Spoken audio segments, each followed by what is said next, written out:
Tepe. Okay. This is the best and the only megalithic structure that archaeologists actually agree with the 12,000 year date mark. It's 12,000 years old and there's no arguing it. Yep. Now, if you've seen Gobekli Tepe, it's kind of similar to Stonehenge. Now, this is in Turkey. Yeah. Actually, if you've read Genesis, it's a stone's throw from Mount Ararat. And it's a stone's throw, I think it's a 30-minute drive from the city of Abraham. Okay. In Turkey. So this is obviously a place of religious significance to all Abrahamic religions. Yeah, it's still in the Fertile Crescent, too. Yes, still in the Fertile Crescent. But it is a huge... So you're going to see pictures of it online if you Google, or Wyatt drops them in the podcast. But you're going to see pictures. And these pictures are basically these stone circles with pillars that have all these intricate carvings on them of animals and plants and so on. What you may not find is that we have only uncovered about 10%. Right. So and this is archaeological consensus, that there's only about 10% of it uncovered, and it is 12,000 years old. Yeah. So why only 10% right now? So if you go digging around it, people are going to be pissed. Well, so that's actually one thing. Because of the religious significance of the area. Is it like Stonehenge where like it's stone on top of stone? Yes. So if that topples over, it ain't like Stonehenge where they fix it every year. No. Well, so the problem is ISIS and radical Muslim people over there have a really bad history. Not in Turkey. Yes. Not in Turkey. Yes. And yeah. Okay. But so they have a pretty notorious history of things that disagree with their modern religion. They destroy it. So, like, ancient Babylon was basically blown up. Like, they blow up statues, they blow up writings, they blow up anything, because it disputes, like, it's basically like, we don't believe this, it's heresy, it's... Burn the heretics. Yeah. Okay. Yeah. So, that's part of it. So it's a very religious, contentious area. Okay. But, it's also just so massive. Yeah. It's huge. It's like 1,000 feet in diameter. Yeah. That's pretty big. That's like 50 times the size of Stonehenge. It's huge. And they actually think it's quite possibly bigger because some of the surrounding hills in that area have little pieces of rock, like carved stone, that stick up out of the sand. And they're like, okay, there's probably something here, but we've got enough over here to deal with. Let's wait. Right. There's a couple of sites in Turkey. Point of interest. I mean, Turkey does, like, on the top of Mount Ararat, there's a rock structure that looks very similar to a very large boat.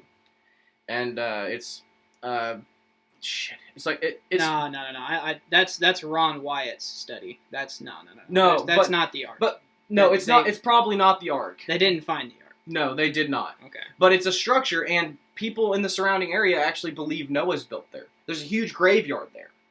So it's not just one person. The culture around the area says, no, this is Noah's Ark. It's on top of Mount Ararat. It does look boat-shaped. Rock does weird things, though. Yeah. And wood definitely doesn't turn into stone over time. But wood can be engulfed by stone. Yeah, but that's not... Not in 5,000 years it can. So do we That's not true. Do we know what they... what was it used for? Was it religious? It was... We think it was religious. Yeah, we think it was of some religious significance. Probably a place of prayer. Yes. Yeah, probably sacrifice. We also... well, there's no altars. We have a little bit of evidence to think that it was, at least, there may have been some trade going on. Yeah, it could have been like a meeting place. A hub. Well, because there are carvings of animals that at the time wouldn't have been native to the region. Yes, and there's also carvings of plant life. So the big mind blow one is there's a picture of corn. There's a picture. If you see it, it looks like freaking corn. Yeah, it's sort of like it could be maize, but it was grown nowhere. It couldn't except have North grown, America. I was about to say it couldn't have grown there. So that we know it can't be corn. Could be an ancient. It could be an ancient ancestor of corn. No, we know it can't be corn. That's not true. It could be because this is going to be another podcast. But if civilization is 12,000 years old, who's to say that this civilization that was that old didn't conquer the planet? And there's some evidence of that. But that's going to be when we get farther into what this civilization could have possibly been, which is not going to be this podcast. This podcast is to give you a solid baseline of the evidence that we actually have before we get into the really speculative stuff that we have little to no evidence of. But yes, so the consensus is it's some kind of religious structure, a gathering point with trade, probably. I mean, if you build something this massive that early on, people are going to come see it. Right. But the issue with it is it's confirmed built at a time when we should have still been in caves. Right. With no shared languages beyond, Yeah. I mean, definitely no written languages. Yeah, no written language. So this seems to be like right a little bit before we started building or getting agriculture. So all of the plants that we've been able to dig up around the area, they're not domesticated. They're still wild. But I mean, if you know anything about evolution, to domesticate something, You have to farm it over and over. It takes time. Yeah. So I mean, it's not like it's sort of like if you can imagine like red and blue on a spectrum, right? Trying to find the exact point where it goes from blue to red is impossible. Right. It's that may have been hard for the audience to grasp right there, but if you can imagine a color wheel, trying to find the exact spot where it goes from one color to the next is literally impossible. Yeah. So they're saying that like in the evolutionary record, it looks like one day there's wild plants, one day there's not. Even though we know over time it changes. Yeah. Just like domestication of animals. Like one Right. day we were Same getting thing. eaten by wolves, and then the next day we were hunting with wolf packs. Exactly. Like, So I mean, so they may have been able to farm. That's not outside the realm, and they could have been farming wild stuff. And this is right at the end of right in the middle. Sorry, of the Younger Dryas, right? so the structure was built before the end of the Younger Dryas. Okay. Because it's dated, like there's active, like the artifacts left by people. So like bits of tools and stuff like that we can carbon date dates to 12,000 years ago. That's why modern archaeology is like, okay, I mean, this is 12,000 years old. The problem is, so I told you early on in this podcast that the earliest recognized megalith is 6,000 years old in Malta. They're not counting Göbekli Tepe. Why? Well, because they come along and they're like, okay, this is clearly 12,000 years old, but it can't be. Can't be. We just haven't found any evidence. See, I don't think that's true. I think that, I mean, archaeologists are the ones who found it, the ones who excavated it, the one who dated it. I mean, there's no question. They're not denying that it exists, you know? Like I've heard about archaeologists who work on the site. I've listened to a couple of podcasts to get ready for this one. And, I mean, to them, it's not like they're saying this isn't real, you know? Would you read that out loud for the podcast when I searched? Oldest megalithic structure on Earth. I'll screenshot it and show it on the podcast, and it'll say the Temples of Malta. The Temples of Malta. Okay. Which, dating back to 3600 BC, which would be about 5,600 years ago. So here's my question. But we have confirmed Göbekli Tepe at 12,000 years. Mm-hmm. So you said there was a carving of corn, correct? Yes. Well, hold on. Pause. Something that strongly resembles corn. Right. Because there was an ancient ancestor of corn there, and I'm thinking they probably carved. And we perceive it as corn because it looks like corn. It looks like old. Yeah, All right, probably. Nick, I'm gonna show you the picture. Show me the picture of the corn, and I can tell you. Yeah, this will be on the screen right now. But there's also a picture of a vulture that Graham Hancock seemed to think was an albatross, and it's like, no, it was a vulture. Okay, it was definitely. So that's the thing. Like, just because we don't, it's like there's also Indian structures of what we think are hippos, and as it turns out, it's a boar. Because, well, they were working with skeletons. As it turns out, a few thousand years ago in India, where they were building these structures, wild boar were rampant. Yeah. You know? And if you're drawing a boar from the side, with the tusk and everything, it looks like a hippo with its damn mouth open. Well, have you seen like medieval paintings of like lions and crocodiles and rhinos?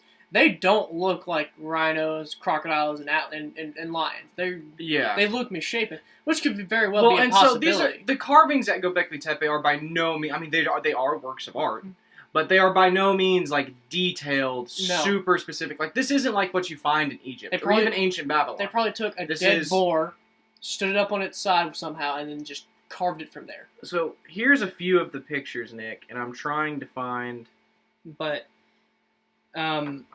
so I mean, there's no reason to doubt Göbekli Tepe. Part of the reason maybe it isn't added into the consensus yet is because, or at least on the Google search, is because, I mean, there's a lot of mystery around it. But that doesn't change the dates. So here's my problem is, with anything that goes against mainstream science, look at dinosaurs.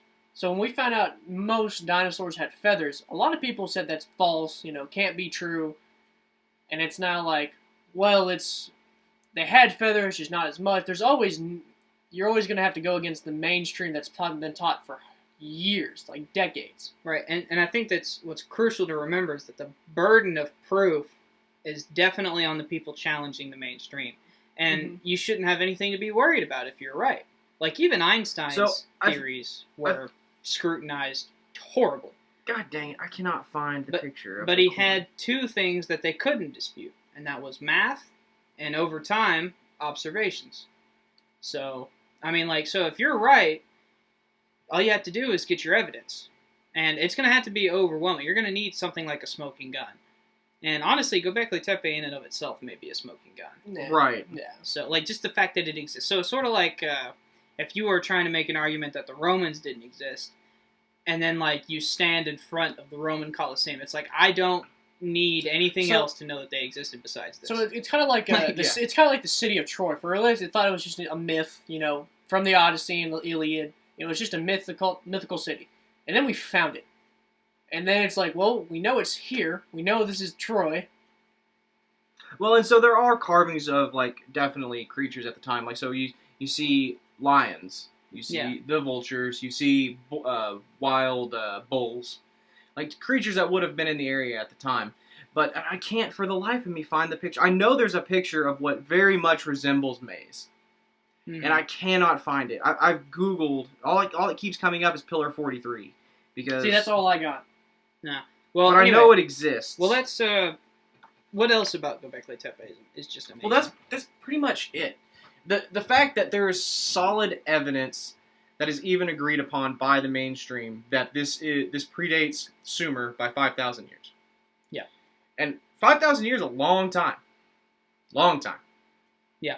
So, what is the mainstream archaeology view about this this site? Hunter-gatherers came together and built a trading post. Exactly. Or a religious... So they're saying that hunter-gatherers just, they had leisure time. Whatever reason they had, they just built it. So, I mean, I don't think that's impossible. Well, so, the thing is, when you're a hunter-gatherer, you have to hunt. For one person, you have about 1 square mile of territory to hunt and gather. That's the requirement for how many resources you need. Now, how long does it take to roam a 1 square mile area? Especially to hunt or fish. Nick, if you were going to hunt, all you had to do, you were going to go hungry or you were going to roam until you got food. So the thing is, to build something like this requires free time and surplus resources. Yeah. And I don't see how hunter-gatherers could have had those in the quantities enough to build something like this. So one thing we know for certain is that ancient, primitive man, far more leisure time than we do today. Far more. You can say you killed you killed a boar that morning. You just go home and prepare it, and then you had nothing else to do today. Yeah. You weren't tending to a farm or animals. You said, might as well go work on this for a bit. It wasn't until agriculture that really we had work. Until then, we were just kind of living off the land, kind of like natives. So, we know Native Americans, this similar kind of thing to their lifestyle. But you had to. So, if you wanted clothes, you had to skin and tan. If you wanted food, you had to hunt, fish, and farm. So you've tan hide. How long would it? It's quicker with modern chemicals, it's quicker. Now imagine back then, you had to rub it with its brain and stuff like that. It'd take a while. All just to have a bed or a roof on your house or a blanket. Well, we're not even sure that necessarily these people had that. We have no idea what these people had. So that's the thing. So we don't have bones at this site, right? There's no structures There's either. no bones. No there's other structures. They don't have trash. We don't know. We kind of know what they ate based off the animals that we found there and the plant remains. But we really, I mean, these people is just one big damn mystery. We have no idea why they did it, how. I mean, we pretty well know how they did it. We know that they did do it, though. Well, and that's what thing. confronts us. That is the evidence is right there that they in fact did do this because it exists. Like smoking gun. And not only that, but whoever built it, it's assumed whoever built it, also intentionally buried it. Yeah, I did. Which is crazy. Yeah, so you don't build a great pyramid and then bury it under sand. Right. So, and I mean, why do they think that? I know that's the mainstream view around it, but why do they preserve think that? Okay, to preserve it. That's an yeah. I mean, I guess it worked. But, yeah, I mean, but I mean, for all we know, these people could have been at war with another tribe or something, and feared it'd be destroyed. And if it was a religious sanctuary, well, given the location, so I have a personal belief about this. Given its proximity to Mount Ararat and the city of Abraham, I think this is one of the earliest Abrahamic religious sites ever. I think it was built in memoriam to Noah's flood. Think so? I do. That is my own personal theory, based on the location, the surrounding locations. If you go off the Noah theory, I mean, they would have all the animals on the ark. You could carve. Yeah, but you'd also have, 16 people? You know? Like, how are you going to build that with 16 people? Lots of fucking. I don't think so. No, but that is my personal belief. I think this was built at least if by the descendants of Noah and the precursors to Abraham to memorialize the flood. And then they buried it to memorialize what Noah survived and Gilgamesh survived, and so Noah's not the only survivor of the flood, but that's gonna be a different podcast. Right. But that is my own personal belief. They carved there's no language carvings. It's strictly so far animals and plants. Right. Yeah, we don't have writing yet. We don't have writing till a while after agriculture. Yeah. Actually. So is that it about Göbekli Tepe? Yeah. I mean, so what do you guys think about Göbekli Tepe? It's for sure the hardest evidence for a Younger Dryas civilization. Well, I don't even know necessarily that it points to that. It may just be that hunter-gatherers are capable of more than we thought. So if hunter-gatherers were capable of building that and farming, would that not be a civilization, though? And it at least shared spoken language. Yeah. No. I don't find that outside the realm it's of kind of like we possibility. can find ancient Indian carvings and or even like Neanderthals have paintings. Yeah. So artistic representation. Yeah. So it's not like it's outside the realm of human possibility back then. I mean, it's very cave likely. Paintings is something very different from building a megalithic structure to this size. See, the problem is... I don't know about that. Because it's still 2D. It's still on a two-dimensional plane. No, they're 3D. No. So this is the part that is really fascinating.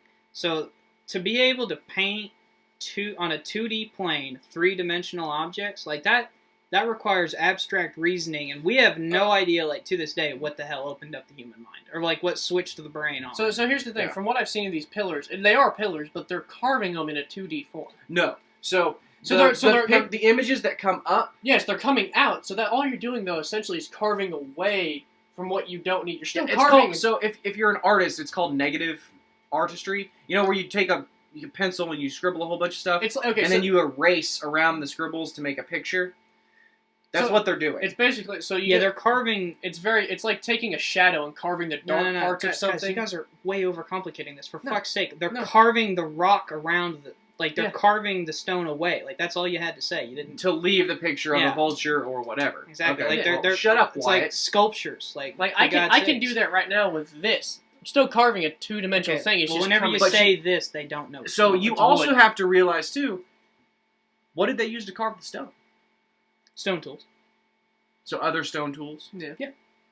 To carve it the way they did. Yeah. I mean, that's awful precise. I mean, these aren't grand designs. I mean, I've seen them. They're not very... They couldn't have used anything else, though. Right. It wasn't the Bronze Age. They didn't have metal tools, and they definitely didn't have metallurgy. Yeah, so I mean... reasonably, at least based on modern And we consensus. know you can use stone tools to carve. It's just, it's a more of a pain in the butt, but you can do it. Well, and I don't think it's this one, but there's another site in South America where the blocks are diorite. Yeah, they're perfectly square. And they're perfectly, like, you can cut yourself on the edges. And it's like, diorite's like the third hardest material on Earth. It's like diamond, something else, diorite. So it's like, how the fuck did they do that? But that's going to be later on. Because I'm going to mention a bunch of other ones that, okay, actually, I can, you guys have anything else on Puma, or not, Gobekli Tepe? No, go ahead.